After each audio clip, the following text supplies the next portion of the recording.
यदि आप 90 दिनों में 100 पॉलिसी करना चाहते हैं या एमडीआरटी, सीओटी, टीओटी अचीव करना चाहते हैं, तो ये वीडियो आपके लिए बहुत ही ज़्यादा इम्पोर्टेंट है, क्योंकि इस वीडियो में मैं जो आपको जानकारी देने वाला हूँ, यदि आप इसका उपयोग अपनी इंश्योरेंस फील्ड में करोगे, तो आपको बहुत ही आसानी से आपका लक्ष्य पाने में बहुत मदद मिलेगी। यानी जो भी आपका टारगेट होगा एमडीआरटी, सीओटी, टीओटी, इसे आप बहुत ही आसानी से अचीव कर सकेंगे। तो मैं आपको बताना चाहूँगा कि बड़े से बड़ा इंश्योरेंस एडवाइज़र हो, जब उसने अपनी शुरुआत करी थी, तो वो करी थी सर्वे से। तो आपको भी सर्वे ही करना है। मैं जानता हूँ अब आपके मन में जो सवाल होगा वो यही होगा कि यार सर्वे तो चलो ठीक है, लेकिन यदि हम किसी के पास जाते हैं, इंश्योरेंस के बारे में बात करते हैं, तो ज़्यादातर कंडीशन में लोग हमें मना ही कर देते हैं। वो हमसे यही कहते हैं कि हमारे पास इंश्योरेंस पॉलिसी है, नहीं चाहिए हमें इंश्योरेंस पॉलिसी। तो मैं आपको बताना चाहूँगा, आपको बिल्कुल भी लोगों के पास जाकर इंश्योरेंस के बारे में बात नहीं करना है। आपको बात करना है पेंशन के ऊपर, क्योंकि देखा जाए तो एक व्यक्ति की जो नीड है भविष्य की, वो पेंशन है ही। क्योंकि यदि व्यक्ति रिटायर होगा यानी बूढ़ा होगा, तो उसे उस समय खर्चे तो लगेंगे, लेकिन उसके पास पैसा या तो बहुत कम होगा या बिल्कुल भी नहीं होगा। तो इस कंडीशन में यदि देखा जाए तो हर व्यक्ति के पास रिटायरमेंट में यानी बुढ़ापे में पेंशन का इंतजाम होना ही चाहिए। तो देखा जाए तो आपको लोगों के पास जाकर जो बातें करना है, जिस पर सर्वे करना है, वो है पेंशन। तो अब किस तरह से आपको सर्वे करना है, ये मैं आपको इस वीडियो में डिटेल में बताने वाला हूँ। लेकिन ये जानकारी मैं आपको दूँ इससे पहले मेरी आपसे एक छोटी सी रिक्वेस्ट है कि यदि आप हमारे यूट्यूब चैनल पर नए हों या आपने हमारे यूट्यूब चैनल को अभी तक सब्सक्राइब ना करा हो, तो चैनल को सब्सक्राइब करें, क्योंकि मैं इसी तरह की इंपॉर्टेंट वीडियो आप सभी के लिए लाते रहूँगा। और चैनल को सब्सक्राइब करने के साथ साथ बेल आइकन पर भी क्लिक कर दें, ताकि भविष्य में जो भी हमारी नई वीडियो अपलोड हो उसका नोटिफिकेशन आपको मिल सके।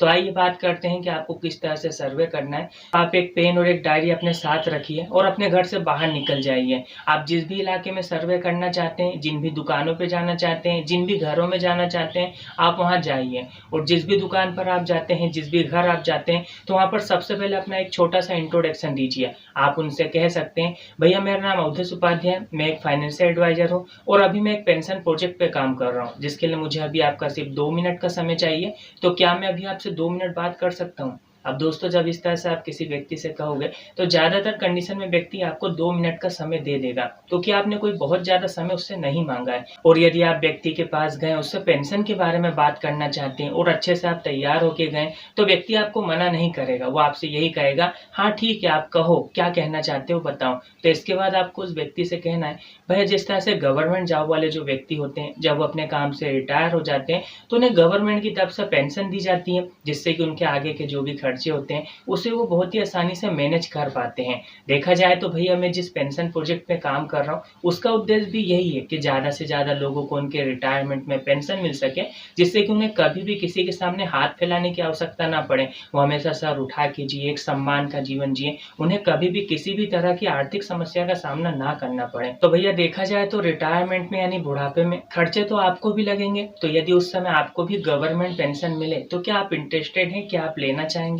अब दोस्तों, जब आप ये बातें किसी से करोगे, तो कोई आपको मना नहीं करेगा। ज़्यादातर कंडीशन में लोग आपसे यही कहेंगे, हाँ बिल्कुल हम गवर्नमेंट पेंशन लेना चाहेंगे, बताओ हमें कैसे मिलेगी। तो इसके बाद आपको उस व्यक्ति से अगला सवाल पूछना है, भैया आप कौन सी उम्र से पेंशन लेना चाहेंगे? 50 साल, 55 साल, 60 साल, 65 साल? अब उस व्यक्ति को जिस भी उम्र में पेंशन चाहिए होगी, वो आपको बता देगा। इसके बाद आपको उससे अगला सवाल पूछना है, भैया हर महीने आपको कितने रुपए की पेंशन मिले तो चलेगा? 10,000, 20,000, 25,000, 30,000? उसको जो भी अमाउंट बताना होगा वो आपको बता देगा। तो जब वो व्यक्ति आपको बता दे कि उसे किस उम्र से पेंशन चाहिए, वह उसे हर महीने कितनी पेंशन चाहिए, तो इसके बाद आपको उस व्यक्ति से कहना है, भैया पेंशन योजना के बारे में पूरी जानकारी डिटेल में लेने के लिए कि किस तरह से आपको गवर्नमेंट पेंशन मिल सकती है, मैं आपको किस तरह से गवर्नमेंट पेंशन दिला सकता हूँ, वह इसके क्या क्या बेनिफिट आपको मिलेंगे, वो आपके परिवार को क्या क्या बेनिफिट मिलेंगे, ये सारी चीज़ें डिटेल में जानने और समझने के लिए आपको 20 मिनट का समय देना होगा। और ये 20 मिनट का समय भैया आपको अभी नहीं देना, मैं अपॉइंटमेंट लेकर के आपके पास दोबारा आऊँगा। तो बताइए भैया, मैं आपसे कल सुबह 9 से 12 के बीच में मिलूँ या शाम को 4 से 8 के बीच में? तो दोस्तों, जब आप किसी व्यक्ति से इस तरह से बातें करोगे, तो वो व्यक्ति आपसे ज़्यादातर कंडीशन में यही कहेगा, ठीक है आप हमसे कल सुबह 9 से 12 के बीच में मिलो या 4 से 8 के बीच में मिलो। जो भी समय वो आपको देना चाहता होगा, जिस भी समय मिलना चाहता होगा, वो आपको बता देगा। इसके बाद आप उससे अगला सवाल ये भी पूछ सकते हैं कि भैया ठीक है, मैं सुबह 10 बजे का समय लिख लूँ, क्योंकि देखा जाए तो उसने 9 से 12 का समय आपको बताया है, लेकिन किस समय आना है शायद हो सकता है आपको वो ना बताए। तो यदि आप उसे समय दे देंगे तो आपके हिसाब से मीटिंग फिक्स हो जाएगी। तो इस तरह से आप अपने समय के मुताबिक मीटिंग फिक्स कर सकते हैं। और इसके बाद आपको उस व्यक्ति का नाम पूछ लेना है, उसका मोबाइल नंबर पूछ लेना है और उसे थैंक यू कहकर कि भैया आपने मुझे 2 मिनट का समय दिया, इसके लिए आपका बहुत बहुत धन्यवाद। तो मिलते हैं कल सुबह 9 बजे। तो इस तरह देखा जाए तो आप उस व्यक्ति को थैंक यू कहिए और आगे निकल जाइए। इसके बाद आप जिस भी दुकान जाना चाहते हैं, जिस भी घर जाना चाहते हैं, आप वहाँ चले जाइए और अपना सर्वे कंटिन्यू करिए। और देखा जाए तो यदि आप किसी व्यक्ति के पास जाके इस तरह से बातें करोगे तो एक व्यक्ति पे जो आपका समय खर्च होगा वो ज़्यादा से ज़्यादा 5 मिनट का ही होगा। तो देखा जाए तो यदि आप 1 घंटे भी सर्वे करते हो तो आप 10 से 12 लोगों से मिल पाओगे, क्योंकि आपको कोई ज़्यादा दूर नहीं जाना। आप किसी भी जगह खड़े हो जाओ, वहाँ पर आपको 10-12 घर एक साथ मिल ही जाएंगे।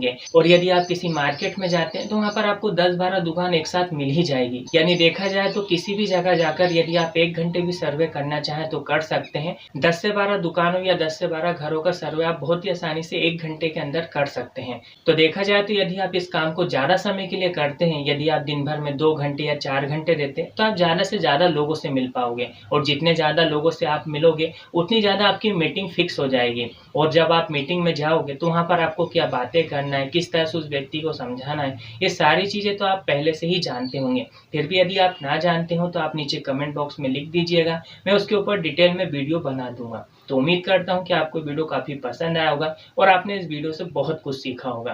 तो यदि वाकई आपको वीडियो अच्छा लगा हो तो वीडियो को लाइक कर दें, साथ ही साथ अपने दूसरे एजेंट दोस्तों के साथ इस वीडियो को शेयर कर दें। और यदि आपने हमारे यूट्यूब चैनल को अभी भी सब्सक्राइब ना करा हो तो चैनल को सब्सक्राइब करें, क्योंकि मैं इसी तरह की वीडियो आप सभी के लिए लाते रहूँगा। तो इस वीडियो में इतना ही, मिलते हैं अगले वीडियो में एक नई जानकारी के साथ। तब तक के लिए जय हिंद, जय भारत।